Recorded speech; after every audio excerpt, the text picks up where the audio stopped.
We welcome you to another edition of Snap the Pigskin.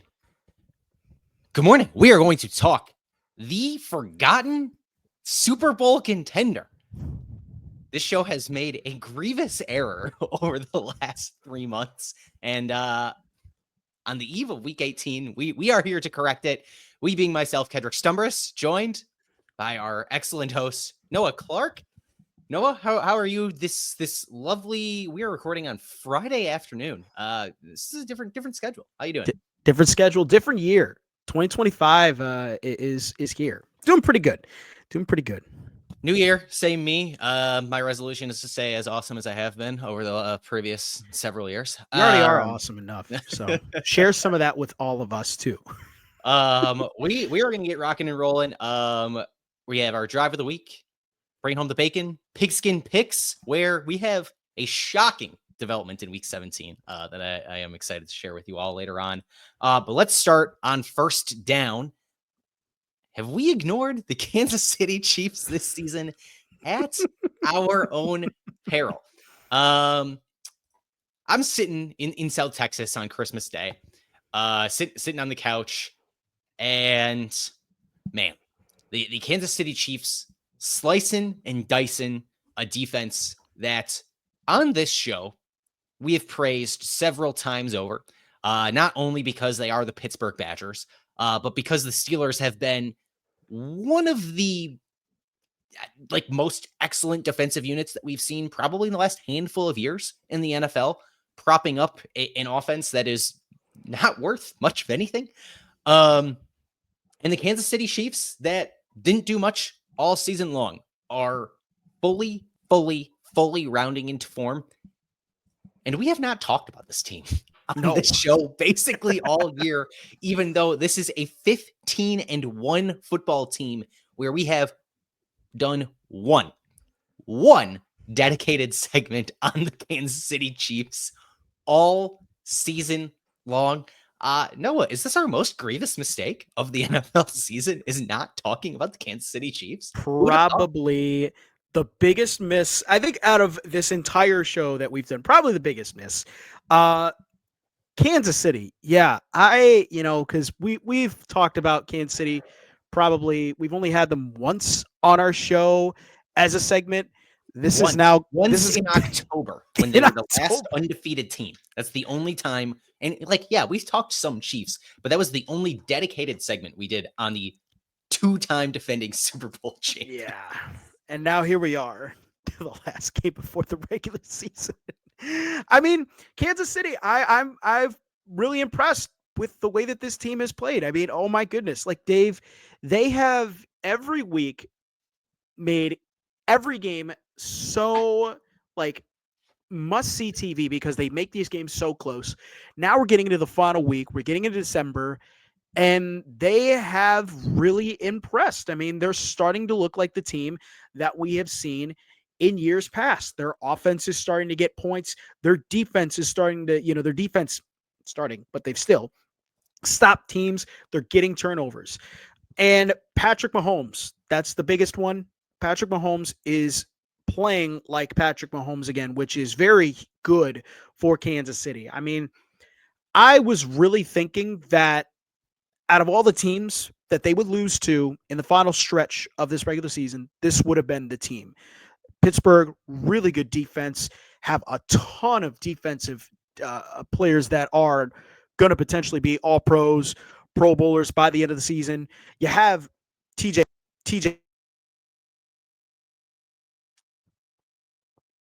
Noah muting himself over here for fun. I know, I got muted. I muted myself. Hold on.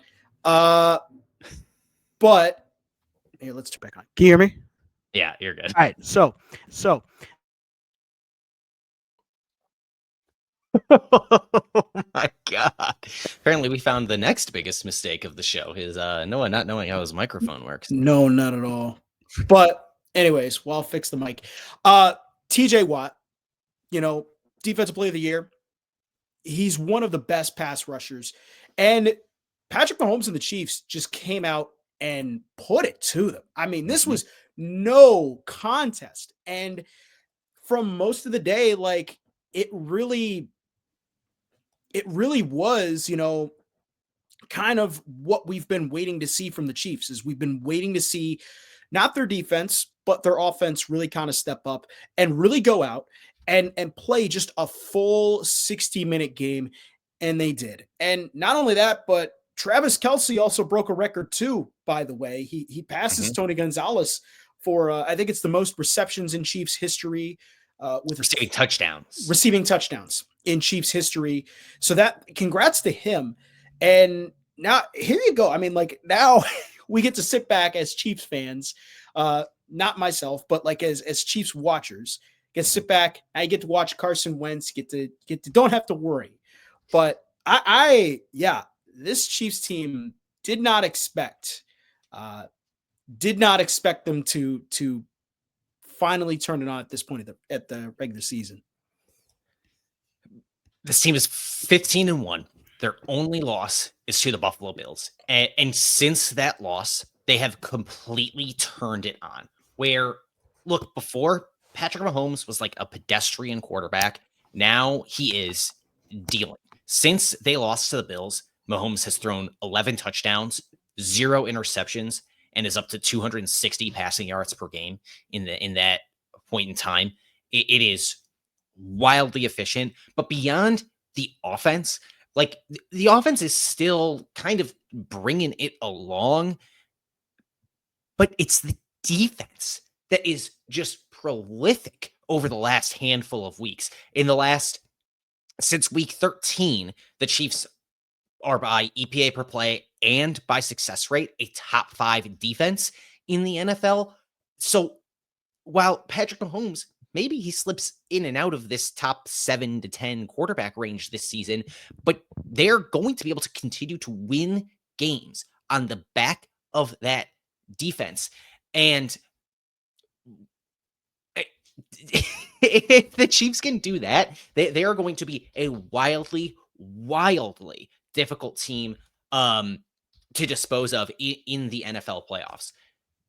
Despite all that success, despite them being 15-1, they are among one of now 3 teams left in the NFL that haven't scored 30 points this season. The Raiders, Patriots are among those. The Giants were on that list too, but the Giants did manage to put up 45 this week for some reason. They just decided to go off against the Colts. It's wild. And we said at the midway point of this season, I stuck by my guns with the Kansas City Super Bowl pick. And despite that, I said, I don't think I like that as a pick, but I'm going to continue to not pick against them until something happens. But Steve Spagnuolo, Andy Reid, Travis Kelce, Patrick Mahomes, what can you say? It's a wildly impressive unit that is going to have any team in the AFC go through there to get to the Super Bowl again. I mean, it's really impressive. It's really impressive, like, how far Kansas City has come from the beginning of the season. I mean, like, there's several times where they could have fallen, off at any point this year, or they could have lost the game, because they're going to finish the season probably with only 1 loss. But, like, you look at just even the how they got to this point in the season. I mean, you look at it, it begins from all the way at the beginning of the year when they almost lost to the Ravens, and they're a toe away from losing that game. And now here we are, fast forward, they're beating the daylights out of the Steelers. I mean, they've kind of figured it out.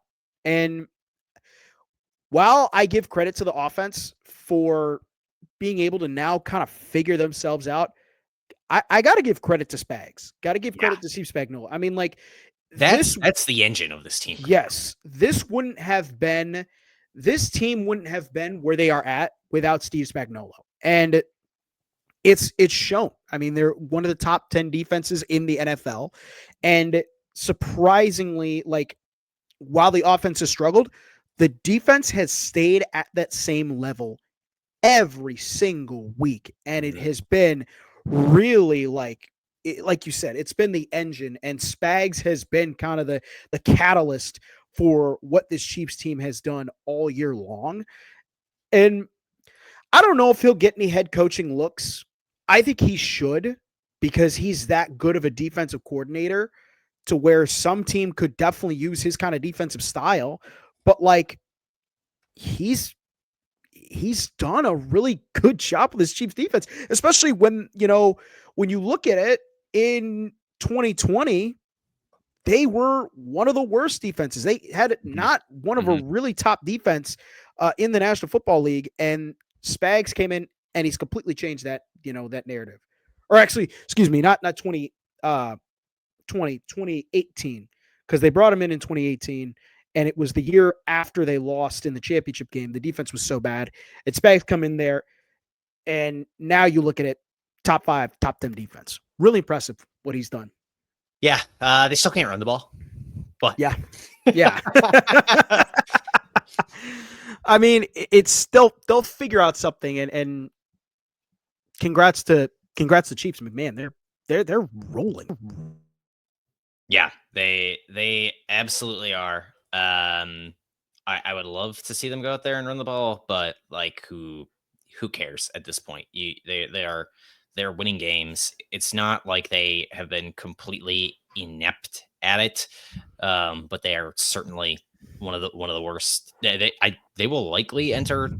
If we look at the playoff field and we say, okay, which of these 14 teams probably has the worst rushing offense, I'm probably taking the Chiefs. I mean, I'm just trying to think about who would make the playoffs right now. Yeah, I mean, I guess depending on if Denver can win, maybe I would take Denver, and maybe not just the worst, but just worse because Sean Payton refuses to run the ball. He just needs to put everything on the arm of Bo Nix. But this is a wildly impressive Kansas City Chiefs team. They probably will not be the Super Bowl favorite when the playoffs start, but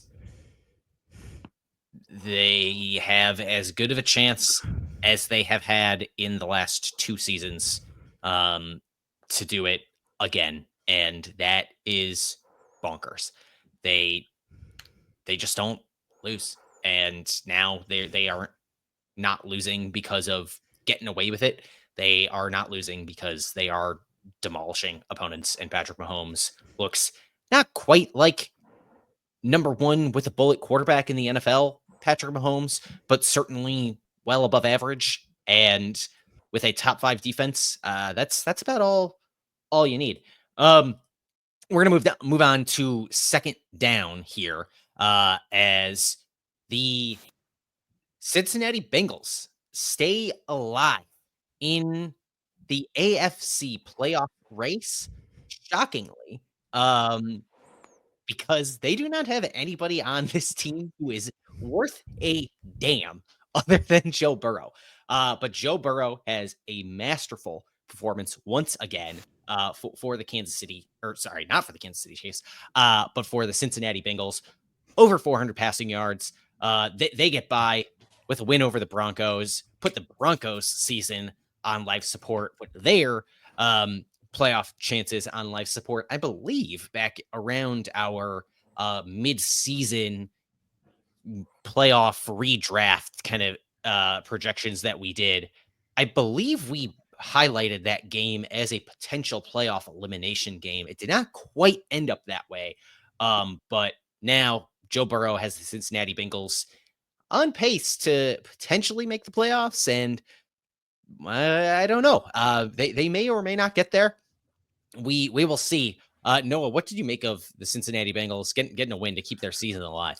That was a massive win, I think, for Cincinnati, just to keep their hopes alive. I mean, here's a team in overtime. Yeah, in overtime. And here's a team that we all said they were going to be left for dead. They were not going to make the playoffs. Now here we are.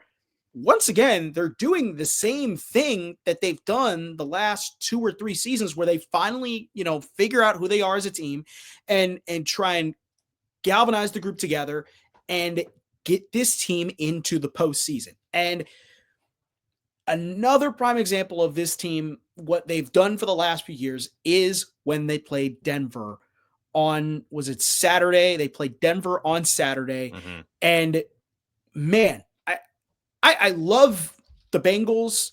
Everybody did a great job, but like Joe Burrow was the main catalyst in all of that. And like he was phenomenal in what he's been doing this year. And he didn't get enough credit for what he's done this year. I mean, like MVP consideration.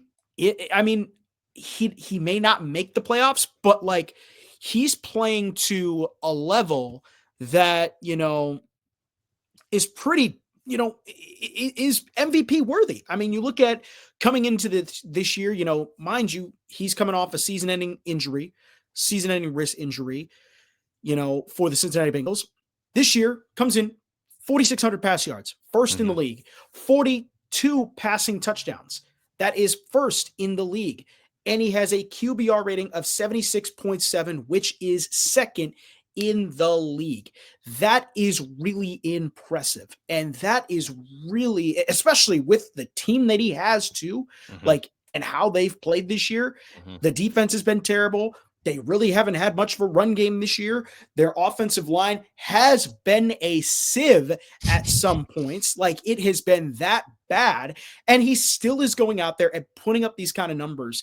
And I really think like if the Bengals do make it into the playoffs, sleeper team. I really think that this team could sneak up on some opponents and really shock some people. And it simply is because Joe Burrow is playing out of his freaking mind right now. And like, holy cow. I did not expect this Bengals team to be at this point in the season. No, it's an MVP caliber season without the wins. At 8-8, maybe 9-8, he's not going to get that kind of consideration.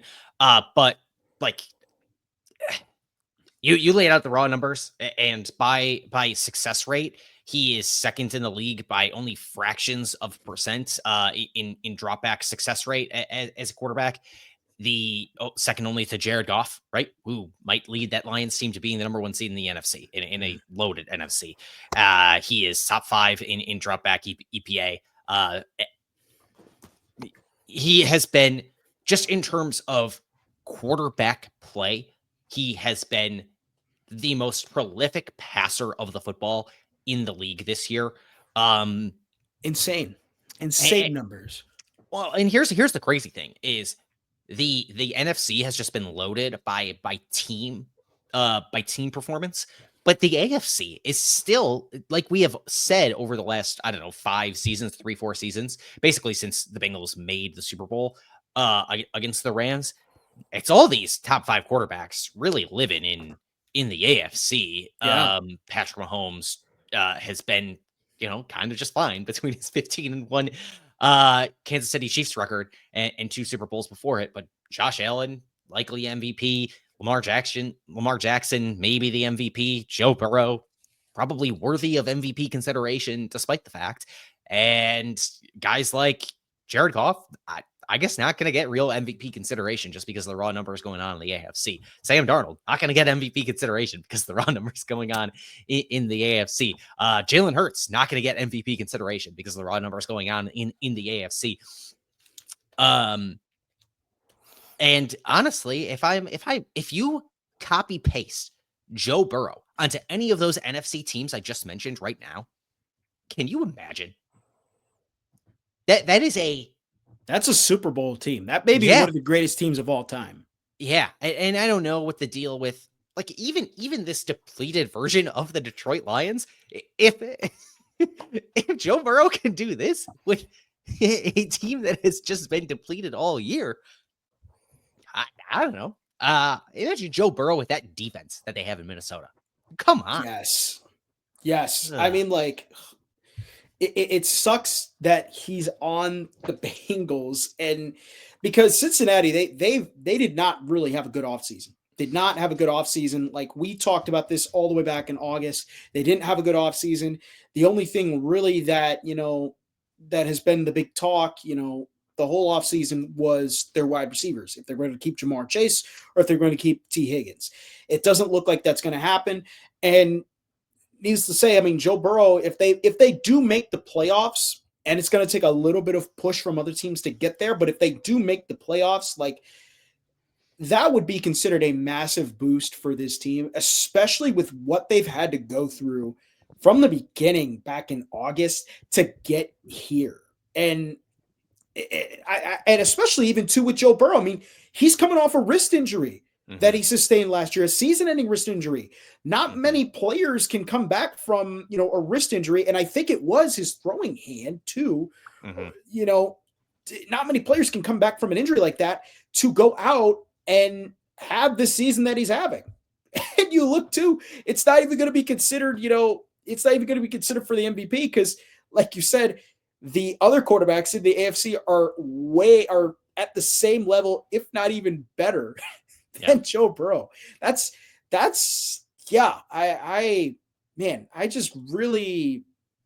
really rooting for the Bengals because I will say this, don't like the Broncos at all if they were to make the playoffs. I don't like the Dolphins if they were going to make the playoffs. I just think Burrow's been there. Bo Nix has not been there. Tua Tagovailoa has not been there. It's actually, he has been there, but he hasn't won one yet. So all the talk of what Cincinnati may or may not be in the playoffs depends next on whether or not they actually get there, which brings us to third down. Who gets the last spot in the playoffs in the NFC and the AFC? There is one last spot in each conference available. The NFC, we're looking at who wins out of the AFC South, or in the NFC South. And the AFC, there is a wild card spot left. The NFC wild cards all wrapped up between some combination of Detroit, Minnesota, whoever loses that game, the Packers with a wild card spot, and the Commanders with a wild card spot out of the NFC East. Let's start with the let's start with the AFC since we were talking Joe Burrow here. Bengals, Broncos, or Dolphins will make the playoffs.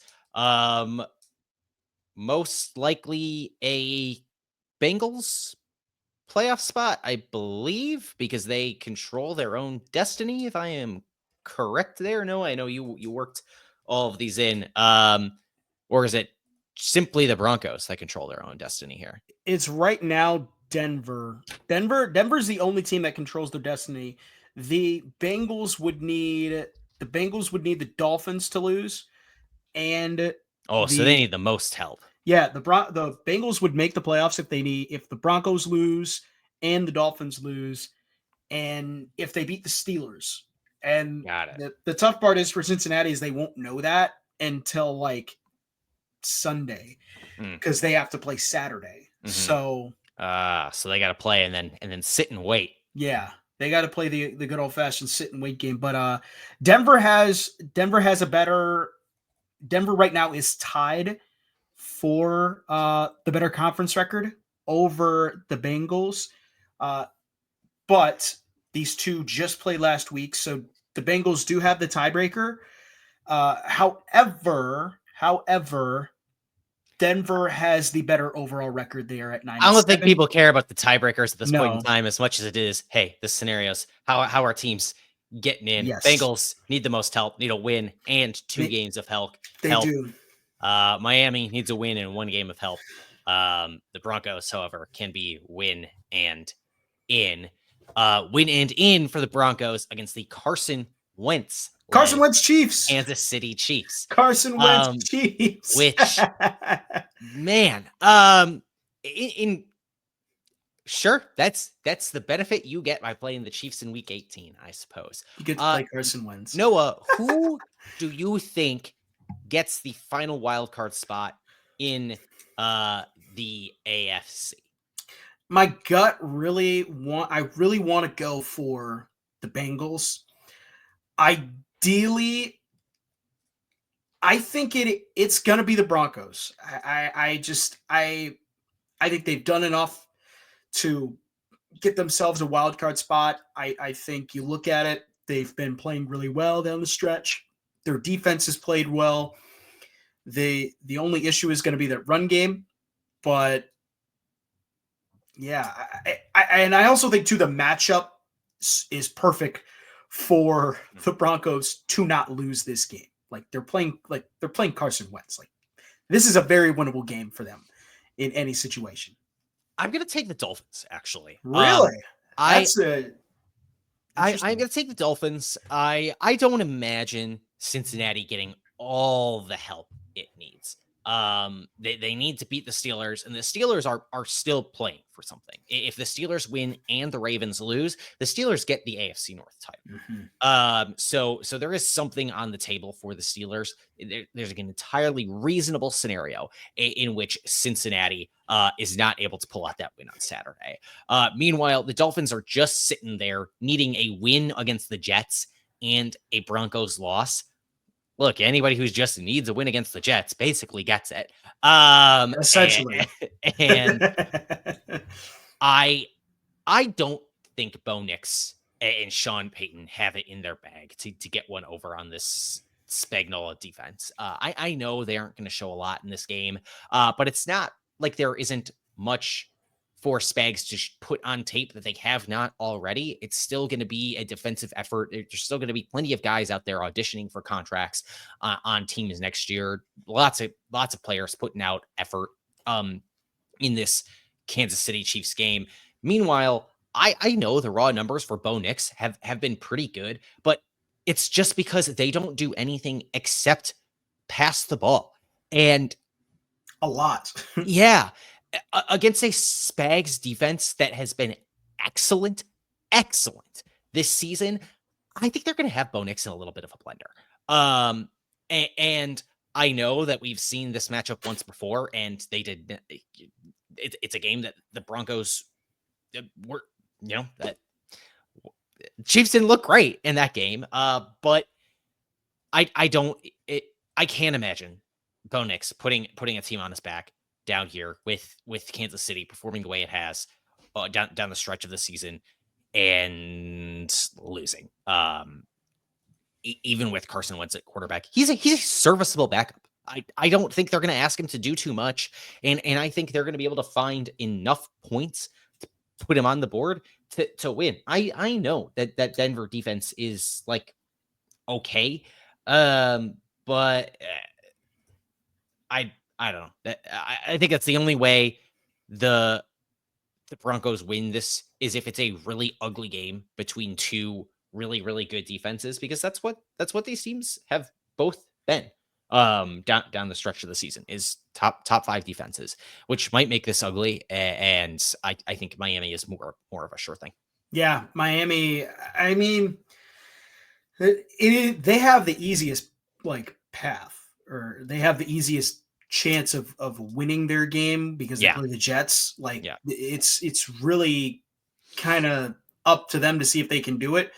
You look at the other thing with the Broncos and the Bengals, they have to play 2 really tough teams. And that, mind you, too, what you said with the Steelers, Pittsburgh is still playing for something. They're playing for a division title. So they still have a lot left in the tank to try and keep this game interesting and keep this game very, very tight.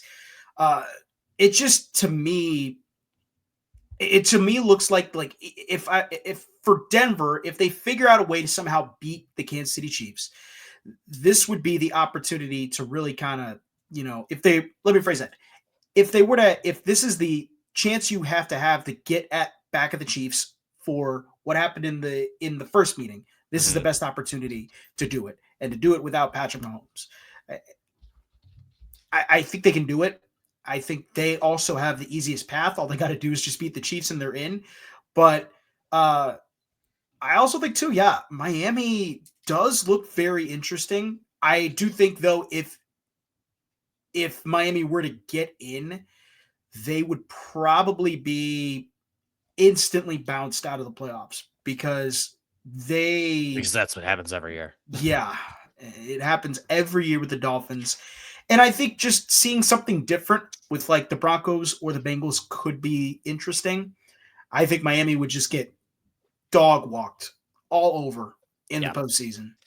Well, tell me about what you think is going to happen over in the NFC, Noah. Who gets that win winning in or winning some help between Tampa Bay and Atlanta for the NFC South title. The Buccaneers will get the NFC South title and make the playoffs with a win over the Saints or a Falcons loss. That meaning Atlanta needs some help winning over the Panthers and needing the Buccaneers to lose to the Saints. This is very I'm sorry. I think there's a very obvious answer to this question.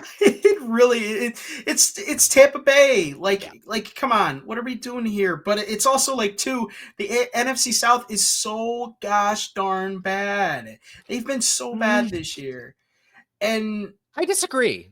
Can I chime in and just disagree? I think this Buccaneers team is legit. I agree with you on that. See, I agree with you on that take. That is very true. Tampa Bay has been pretty good this year. Since week is it since week 11 or is it all season long? It is but they have been the best defense in the league by EPA per play since week 11. This is a really good Tampa Bay defense. Mm-hmm.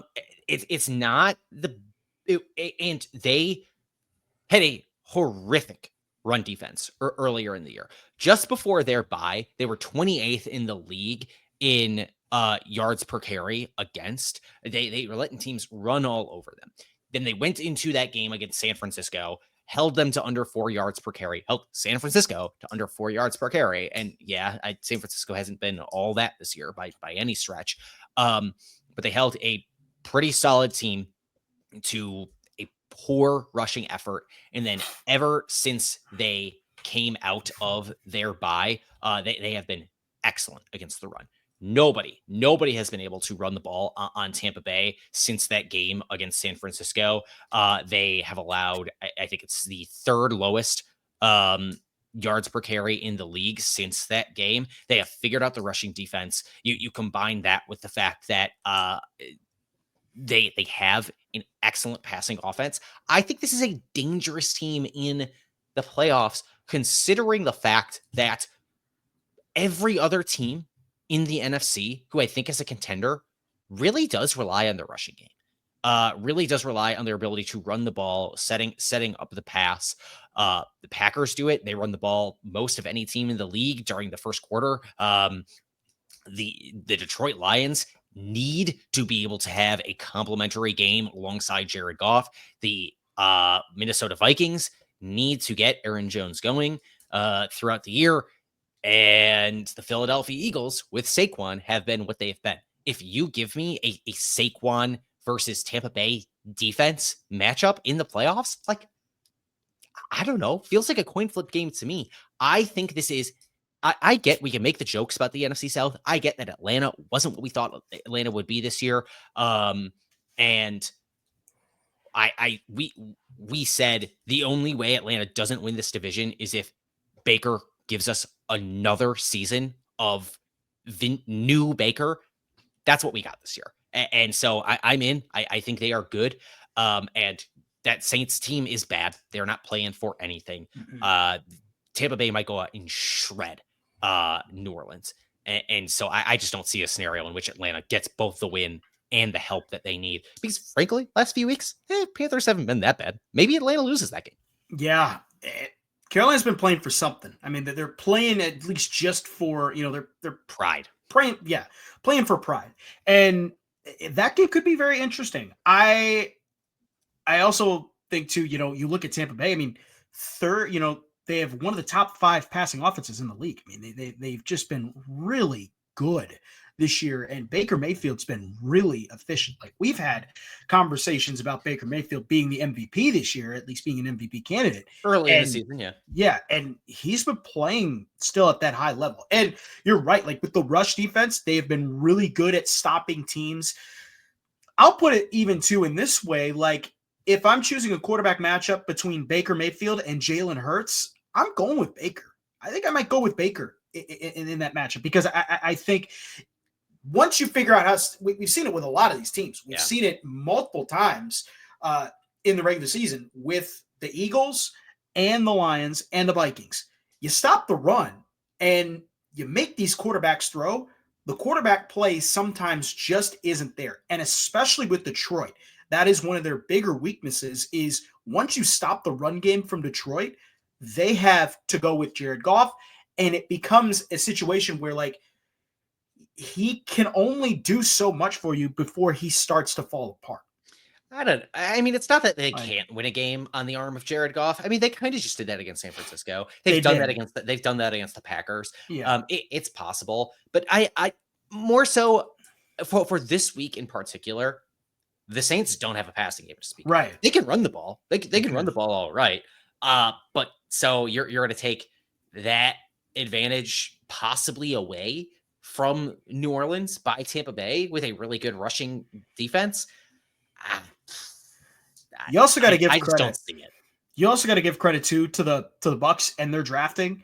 I mean, they lose Chris Godwin. They get Jalen McMillan is his name from the University of Washington, and he's been a steal for Tampa. Been such a big role player. You look at the run game too. I think it was it last year they finished in the bottom, like 20s in rush yards, and then this year they got Bucky Irving. They're a much better rushing team. Yeah. I like Tampa. Plus Tampa, only other team to beat the Lions this year. Let's put it out there. Only other team to beat the Lions this year in the regular season. So they know how to stop teams that are postseason teams. So just saying. Just saying.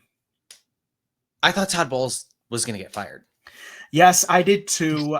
I know you had to bring that. Not two. I thought you told me Todd Bowles was going to get fired. I did tell you that, and that take has been really bad. I knew you were going to bring that up at some point. But you're very much right on that. Like, there is an off-season conversation worth having here in more expanse about how Tampa Bay over the last 5 or so seasons has perhaps been the most well-oiled machine in the league, maybe aside from San Francisco and Kansas City, because that's a team that came ready for Tom Brady to be dropped in their lap and go ahead and win a Super Bowl. And they haven't really missed a beat without him. Yeah, I think there's another conversation to be had there at another time. But before we get to the offseason, we are going to finish the regular season with a win, and number 1 seed is in heavyweight fight in the NFC North.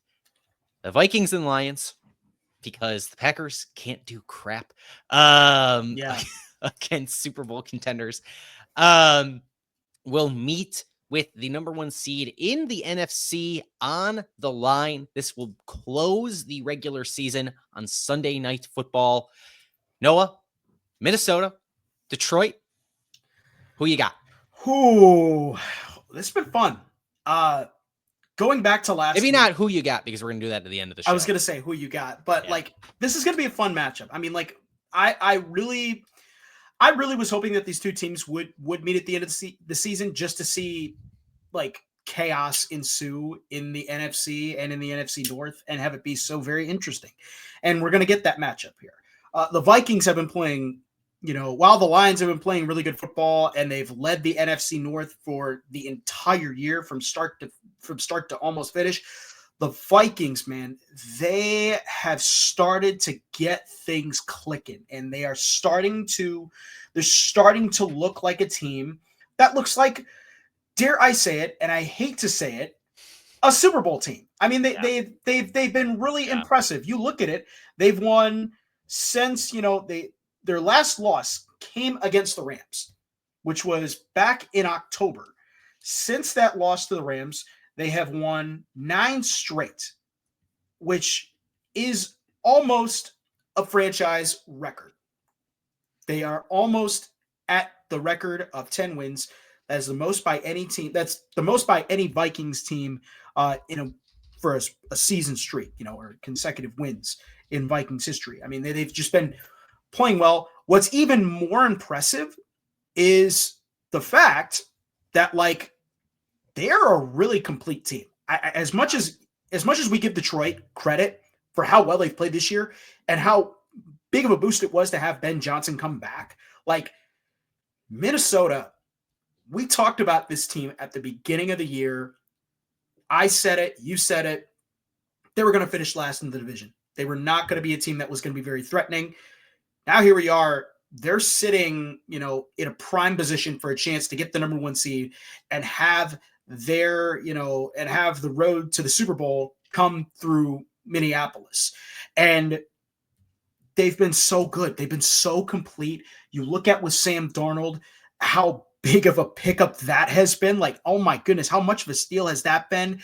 And you add with the fact that Justin Jefferson's playing the best football of his career. Then you look at the defensive side too with Brian Flores, and you look at the fact that they're one of the top teams in turnovers this year. They have Andrew Van Ginkel and Jonathan Grenard, who they picked up from free agency. Andrew Van Ginkel's got double-digit sacks. They are, the defense has improved from where they were a year ago. And now, not only is the defense improved from a year ago, the offense looks even better and even scarier. And this is going to be a tough matchup for Detroit. I don't really. We've said so much about Detroit, but I got to tip my hat to the Vikings because, they came out last week against Green Bay, and for 60 minutes in that game, just took it to them. I know the score says 25-27.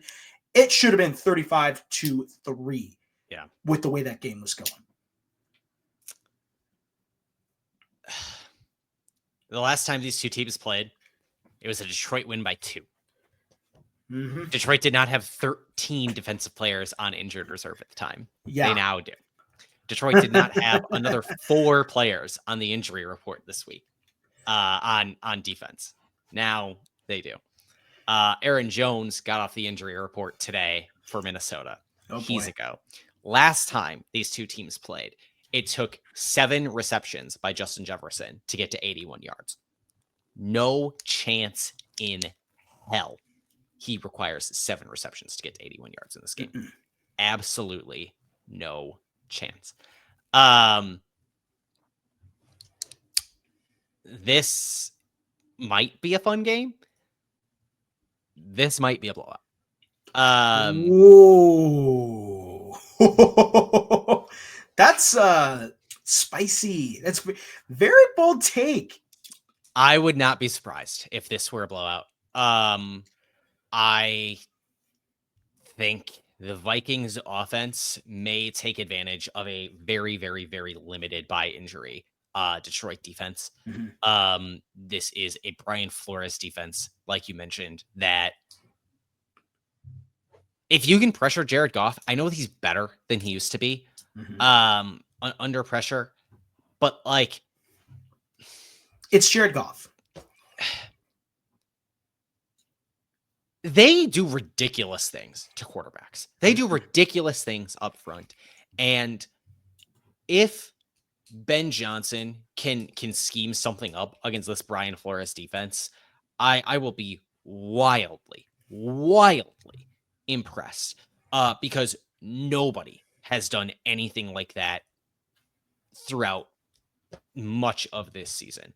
I don't see Jahmyr Gibbs running for 116 yards in this matchup like he did the last time around in Minneapolis in this game. I know that we just saw him go off for 6.5 yards per carry against San Francisco, but like that's against a depleted San Francisco team. I think we see something more akin to the 31 yards on 8 carries that he had against the Buffalo Bills. And I know some of that was game script dependent, but I don't know.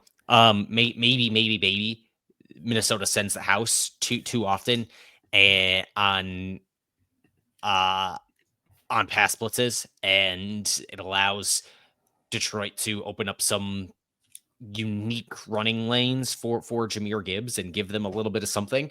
But I'm not sure if I see it. I may have some recency bias because I've watched a lot of Vikings football over the last couple of weeks. Mm-hmm. But it wasn't that long ago that I watched the Lions either. I I think this Minnesota team is really, really good right now. And I know that it's going to require going into Detroit and getting a win, which not many teams have done lately. But it is incredible to me in the grand scheme of things that one of these teams is going to finish with 14 wins and the 5 seed. Yeah, which does bring the question of, if there should be a talk at the end of the season, or if there should be a talk of how the playoff seeding should go, because like a 14-win team as a 5 seed is, just completely bass backwards. Like it's wild to me to think that like Detroit's had the 1 seed all year long, and now here we are sitting at a chance they may not even play a home game now. But that is what's crazy. We might see, and I know there's been lots of talk this week about like, oh, if under the old format where we only had 16 games, right now the Packers would be out of the playoffs with 11 wins and not make it. And I know that we never had a 17-game regular season with only 12 playoff participants, but it's even crazier to me that the Green Bay Packers are very likely, like let's be fair, it would require a Commanders loss to Dallas for Green Bay to move up to the 6th seed. It's very likely that the Green Bay Packers will be a 12-win 7 seed. Which is unheard back of. In the same place as they were with 3 more wins. With 3 more wins than they had last year. Back in the same exact spot in the 7 seed. Oh, it's just unheard of to think about. It's unheard of to think about just at this point. I mean, this isn't to take away from like the discourse of, hey, we're talking about the Vikings and Lions, so I need to insert the Packers into it for like a reason. This is more just this Lions-Vikings game has real stakes on it in week 18 between 2 teams that already have 14 wins, and it is from the top of the NFC to the bottom of the NFC playoff standings. There are ridiculous stakes across the board because, wow, have we been treated to excellent football in the NFC all season long. Not just quarterback play. It is also play on the line of scrimmage. It is the run game. It is some of these teams just going out and balling. Secondary play by guys like Xavier McKinney, balling. Huge free agency pickups like Saquon Barkley, balling in Philadelphia. Andy Van Ginkel in Minnesota. It is Detroit building through the draft very quickly. What a treat it has been to watch this NFC this season. And so, of course, one of these AFC teams is going to come out and win the Super Bowl. It always happens. It always happens. That's the thing. It's happened the last 3 years. Like, come on. Gosh. I think we should be kidding ourselves. It's going to happen again. Yeah. Speaking of, we are going to give the big old slab of bacon this week to one of these AFC quarterbacks. I do not think he's going to win the Super Bowl. No. Maybe he's got one playoff win in him if they get a lot of help this week. That slab of bacon goes, of course, to Joe Burrow. 39 of 49 passing for 412 yards, 3 touchdowns and a rushing touchdown. There's nobody else on that team, man. No. Requires overtime with all of that to beat the Broncos and save their season.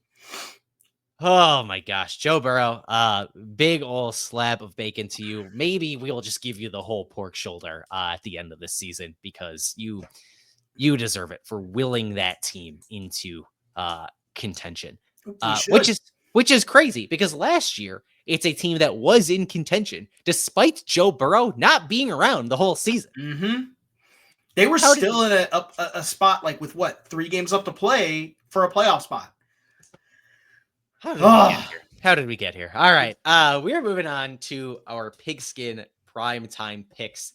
And for just the second time since week 12, Noah has actually put together a more impressive performance than myself this week.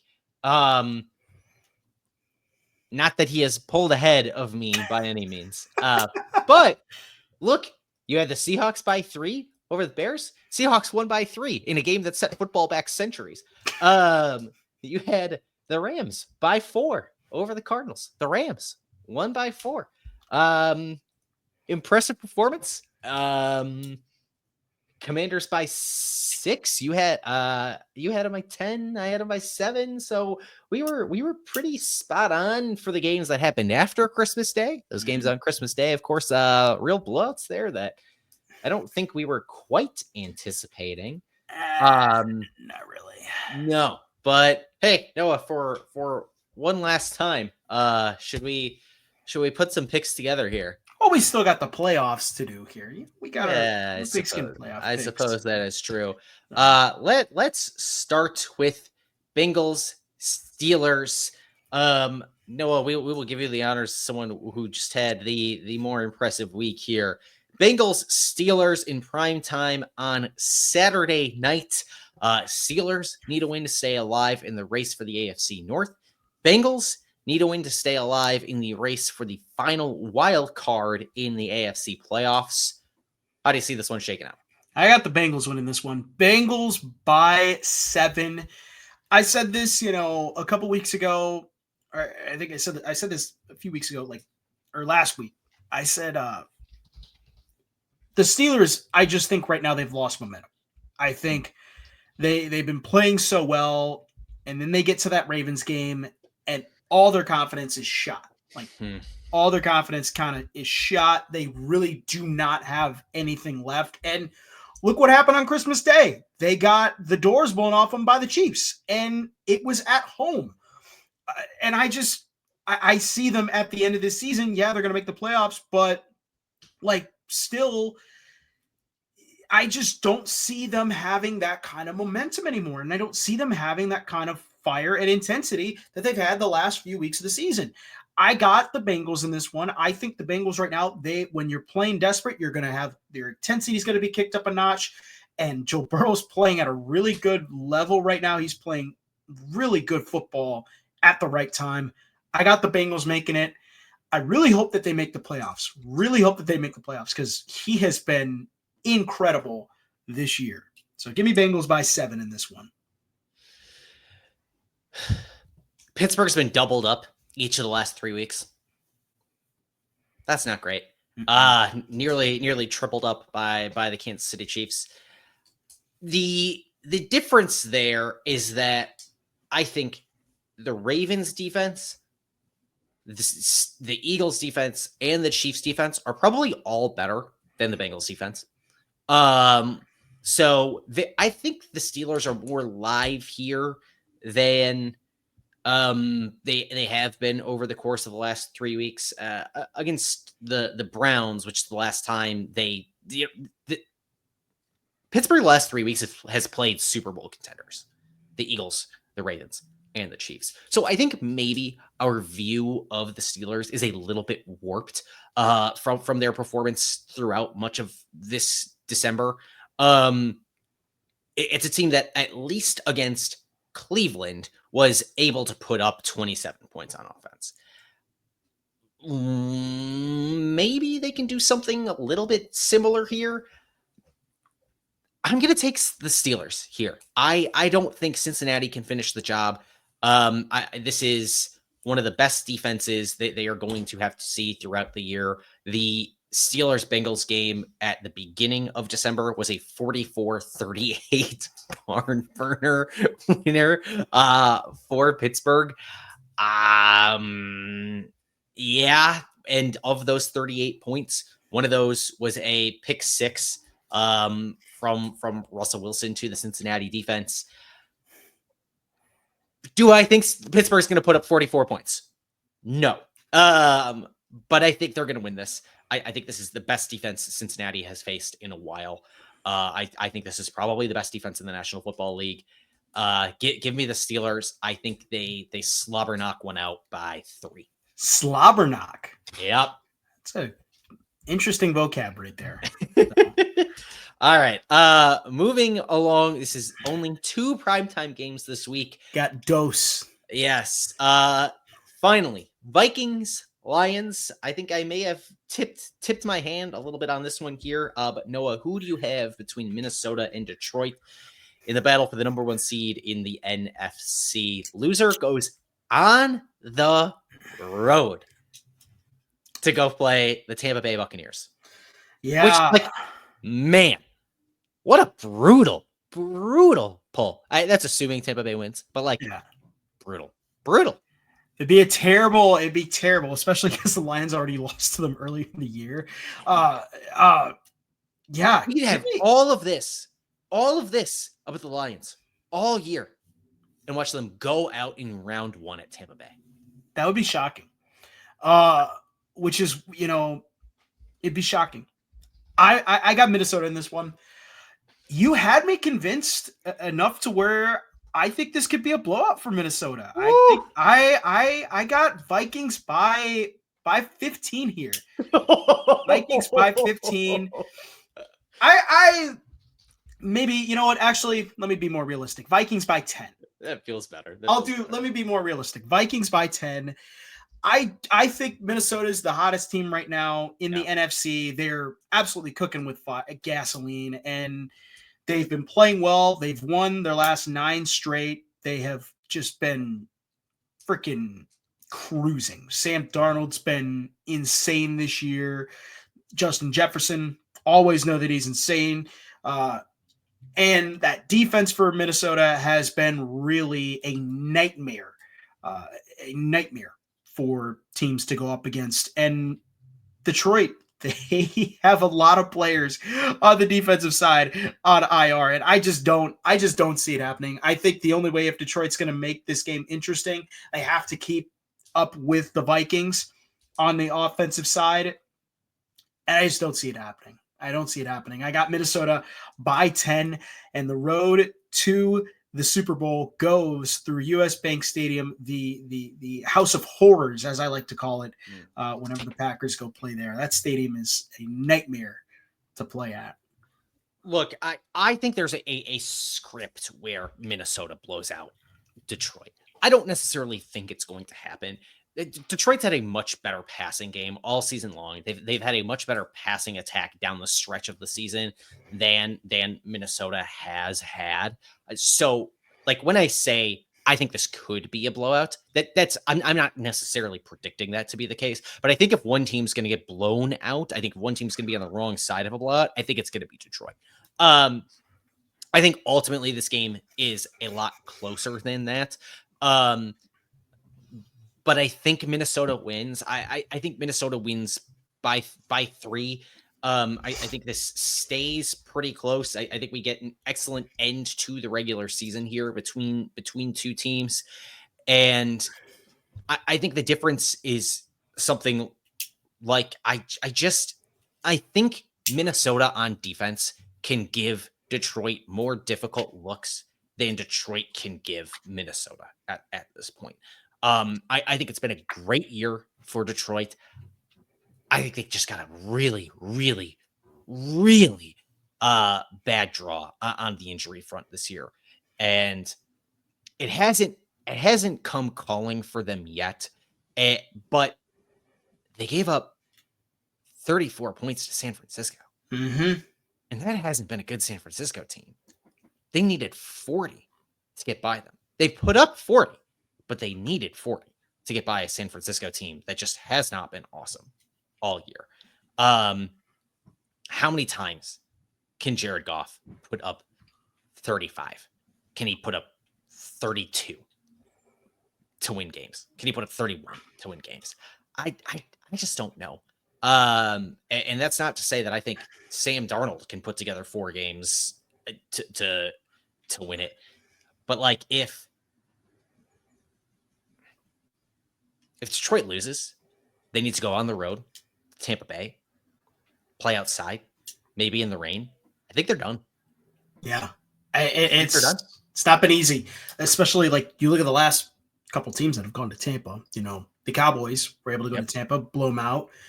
But the Eagles last year, right? Same thing. Struggled down the stretch of the season.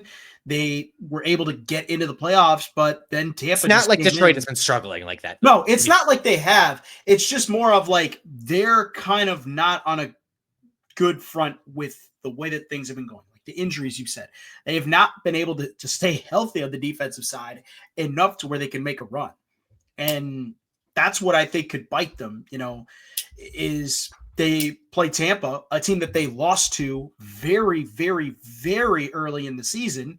And Tampa, is really hot right now. They're that's really the thing. Really hot. I know Tampa was really good then. Mm-hmm. And then they kind of whatever. But like they're really good. And we're getting so far ahead of ourselves here, obviously. Yes. But let's put a bow on it here by saying Detroit's worse now than they were then. Tampa Bay is probably better now than they were then. Yeah, that's about right. And I mean, just Minnesota, dude. They are just. I mean, they look like out of all the teams in the NFC, they look like the most complete team in the NFC. Like every team has their issues. They're like the only team that they really don't have a weakness at all. I still don't completely trust the offense. I really don't.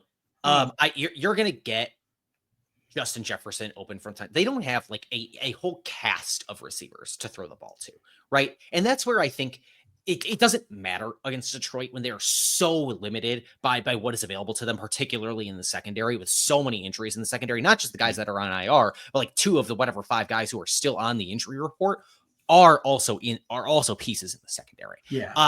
But the Vikings don't pass the ball to a ton of guys. It's like Justin Jefferson, Jordan Addison, like that's kind of it. They don't really spread the ball around. That doesn't matter so much in this scenario where Detroit doesn't have a ton of defensive weapons to cover a ton of guys. We've seen this as Packers fans. Can you really win a Super Bowl on the back of Aaron Jones? On the back of an aging Aaron Jones? That's kind of what they're going to need to do to get there. So while I think Minnesota is really good, and this is kind of what my point has been with Tampa Bay, I think Tampa Bay might really be live here to win the NFC. Is Minnesota really relies on running the ball. They can get some stuff opened up downfield, and that's huge for them, right? You're always going to be able to do that with Justin Jefferson. But can you do that enough times in enough games? I don't know. And I think the 1 seed here is huge for either team. It is. I don't necessarily know that I could say it's bigger for one or the other, but I think it's huge for Minnesota because of that. And I think it's huge. I think it's huge for Detroit for similar reasons. I don't know. I maybe I'm just not used to seeing either of these teams being quite this successful that I'm just inherently skeptical. But I didn't come into this season thinking Tampa Bay was much of anything. No, I mean, like we kind of expected the Bucs really to kind of stay at the same level that they were at last year. Like there's nothing new. Like I will say again, like I didn't expect Minnesota. It's the same thing. We didn't expect Minnesota to be the way that they were this year. No, and now here we are. We thought the roster was like pretty solid, and then they lost their quarterback, and we said, okay, sucks to suck. Yeah. But now it's just the roster is solid. Brian Flores is even better than we thought he would be, with the talent that he brought in. Yeah, I think this is wrong place, wrong time for Detroit. I get there at home, but man, I just don't see it. All right. We're gonna wrap it up here. This has been Snap the Pigskin. Thank you all for watching. We will be back.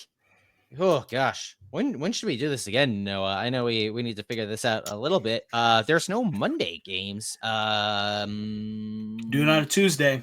I got college basketball stuff going on Monday night. Rutgers on the schedule. So I believe we'll record on Tuesday. Get this out for you sometime on Tuesday evening. Back out for the rest. Wednesday morning. We're gonna say Wednesday morning. For the rest of you, find people very soon. While you are here listening on your podcast platform of choice, Spotify, Pocket Casts. I don't know if that one's still alive anymore. They shut down a new one every week, man. Apple Podcasts. Leave us a review, 5 stars, kind comments. Really does help the show. You can also watch us on YouTube and see Noah struggle through tech failures throughout the show. YouTube.com/@SnapThePigskin. Until we talk to you all again very soon. I've been Kedrick Stumbris for Noah Clark. You've been listening to Snap the Pigskin.